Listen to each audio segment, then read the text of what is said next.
नमस्कार मित्रांनो, खूप खूप स्वागत आहे तुमचं आपल्या व्हिडिओमध्ये. मित्रांनो, तुम्ही ज्या गोष्टीची वाट बघत होता, जसं की आत्ताच AT-KTची एक्झाम झालेली आहे जानेवारीमध्ये. परंतु बऱ्याच विद्यार्थ्यांचा 1-2 मार्कांनी विषय राहिलेला आहे किंवा कोणाला काही कारणास्तव देता आलं नाही. प्रत्येकाचे वेगवेगळे कारणं असू शकतात. ज्यामुळे तुमचा पेपर मिस झाला असेल, तर त्यासाठी तुम्हाला आता पुन्हा एक संधी मिळालेली आहे. तुम्ही या संधीमध्ये पुन्हा तुम्ही ATKचा पेपर देऊ शकता 2024च्या मे आणि जूनच्या परीक्षेमध्ये. ठीक आहे. तर कशाप्रकारे द्यायचं बघा. तुम्हाला काय करायचंय, ह्या वेबसाईटवरती यायचं आहे. आपल्या कुठलीही नेहमीची वेबसाईट कुठली आहे आपली ycmu.digitaluniversity.ac ह्या वेबसाईटवर तुम्हाला यायचं आहे. इथे आल्यानंतर बघा तुम्हाला इथं क्लिक हिअर फॉर ॲडमिशन याच्या खाली बघा तुम्हाला इथे एक online exam form submission for repeater student. ठीक आहे. इथे तुम्हाला एक ऑप्शन दिसेल. यावर तुम्हाला क्लिक करायचं आहे. इथे तुम्हाला एक फॉर्म भरायचा आहे. इथे तुम्हाला काय-काय भरायचं बघा. तुमचा पी-आर-एन नंबर. तर तुमचा जो काही पी-आर-एन नंबर आहे, अ, तुमचा एखादा विषय बॅकला असेल किंवा तो 2 असेल किंवा 3 असेल. तुम्ही मॅक्सिमम जे आहे 3 तुम्ही याच्यामध्ये टी फॉर्म भरू शकता. ठीक आहे. तर तुमचं जेवढे काही पॅक असेल तेवढे तुम्ही पुन्हा पेपर याच्यामध्ये देऊ शकता. तर तुम्हाला बघा इथं काय करायचंय. जसं की आपण इथं बघितलं, सिलेक्ट केलं.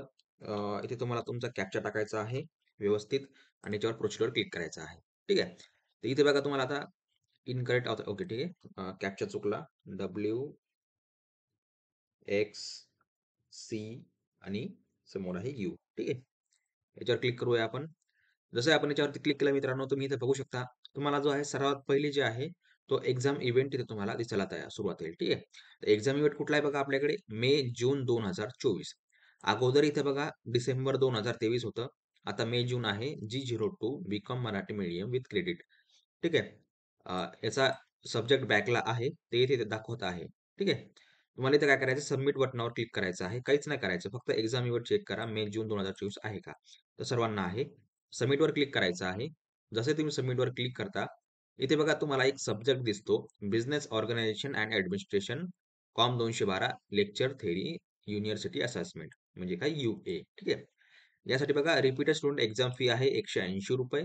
रिपीटेड स्टुडंट मार्कशीटची फी आहे ₹100. कारण मार्कशीट छापायला सुद्धा खर्च लागतो. यांचं एक्झाम स्टडी सेंटर असेल हे. ठीक आहे.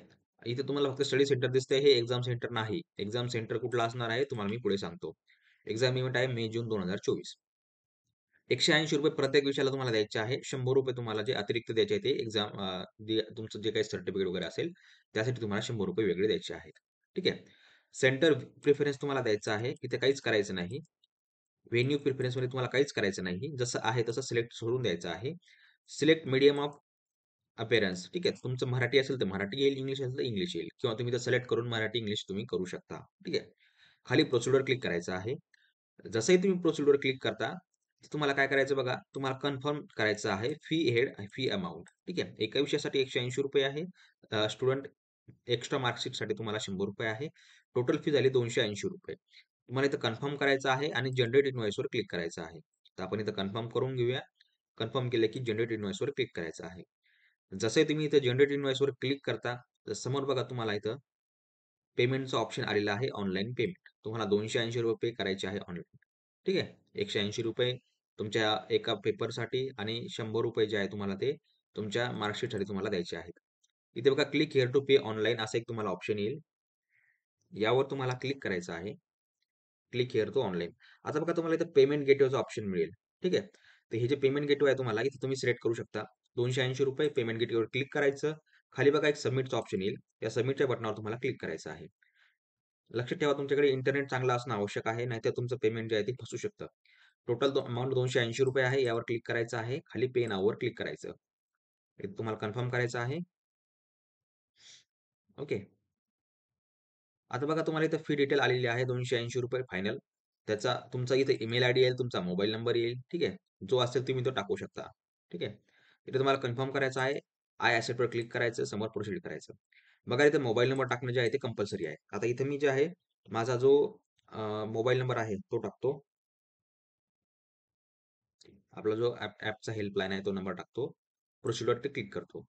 इथे बघा तुम्हाला मेल आयडी तुम्हाला तिथे दिसेल. ठीक आहे. जो तुमचा मेल आयडी असेल तो येस करायचा आहे. त्या मेलवर तुम्हाला जो एक रिसिप्ट येईल. त्या रिसिप्टचा आणि तुमचा काही संबंध नसेल. फक्त तुम्हाला पेमेंट करायचं आहे. तुम्हाला एक्झामला ऑटोमॅटिक जे आहे तुमचं हॉल तिकीट येईल. ठीक आहे. तुमचा इथं बघा तुम्हाला मेल कन्फर्म करायचा आहे. प्रोसीड टू पेमेंट करायचं आहे. इथं बघा यू-पी-आयवर क्लिक करू शकता. नेट बँकिंग आहे. ठीक आहे. कार्ड म्हणजे तुमचं ए का डेबिट कार्ड वापरू शकता. इथं बघा क्यूआर कोड जनरेट होतो. हे खूप एक भारी सर्व्हिस आहे. हा क्यूआर कोड तुम्हाला फक्त स्कॅन करायचा आहे. स्कॅन केला की ऑटोमॅटिक तुम्हाला ₹280 पेमेंटचं ऑप्शन येईल. ते पेमेंट जे आहे तुम्हाला करायचं आहे ऑटोमॅटिकली. काही सेकंदामध्ये जे आहे ते पेमेंट सक्सेसफुल होऊन जाईल. जसं मी आता केलेलं आहे, ते झालेलं आहे. काही सेकंदामध्ये जिथं जे आहे ते लोड होईल आणि तुमचं पेमेंट जे आहे ते पूर्ण होईल. आता माझ्याकडनं पेमेंट झालंय बघा. इथं बघा क्लिक हिअर ऑटोमॅटिकली रिडायरेक्ट. जर असं फिरत नसेल, तर तुम्ही थोडा वेळ वेट करू शकता आणि बॅकचं बटन क्लिक करू शकता. बघा आता इथं झालेलं आहे. इथे तुम्हाला एक छोटीशी एक रिसिप्ट दिसेल. ती रिसिप्ट तुम्ही इथे डाउनलोड करून ठेवू शकता. जेणेकरून तुम्हाला जर समजा इन केस जर तुमचं काही हॉल तिकीट वगैरे जर आलं नसेल, बघा इथे बघा दिलेलं आहे ॲप्लिकेशन सक्सेस. ठीक आहे. इथे बघा हे मेसेज फ्रॉम बँक जे आहे ते सक्सेस यायला पाहिजे. इथे जर का अनसक्सेस झालं, तर तुमचं पेमेंट कटून काही फायदा होणार नाही. तुम्हाला ते 2-3 दिवसामध्ये ऑटोमॅटिकली परत येऊन जाईल. ठीक आहे. यावर तुम्ही प्रिंट करून ठेवू शकता किंवा तुम्ही याला प्रोसीड करू शकता. ठीक आहे. आता बघा तुमचं जे ई-तिकीटचा फॉर्म आहे तो भरला गेलेला आहे. तर आपल्याला हा चेक करायचा, भरला गेला का नाही? कसा चेक करायचा बघा, इथे यायचं तुम्हाला परत लॉग इन करायचं आहे. तुम्हाला हा जो कॅप्चा आहे दिसतोय, तो टाकायचा आहे पूर्ण आणि यावर तुम्ही परत एकदा प्रोसीड करू शकता.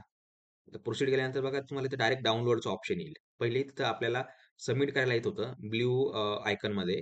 आता आपल्याला तिथं आहे ते तुमचं जो ॲप्लिकेशन आहे तो प्रिंट एक्झाम ॲप्लिकेशन बघा. पहिले सबमिटचं ऑप्शन होतं, पेमेंट कन्फर्म झालेलं आहे. तुम्हाला प्रिंट एक्झाम फॉर्मवर आलेला आहे. हा एक्झाम फॉर्म तोच असतो जो तुम्ही फॉर्म भरताना सुरुवातीला जो फॉर्म भरता जुलै-ऑगस्टमध्ये तो सेम फॉर्म असतो हा. हा फक्त एका विषयासाठी असतो. तो सर्व विषयांसाठी असतो. ठीक आहे. हा तुम्ही प्रिंट करून जे आहे तुम्ही तुमच्या स्टडी सेंटरला सुद्धा सूचना करू शकता. त्यांच्याकडे सुद्धा जमा करू शकता. ठीक आहे.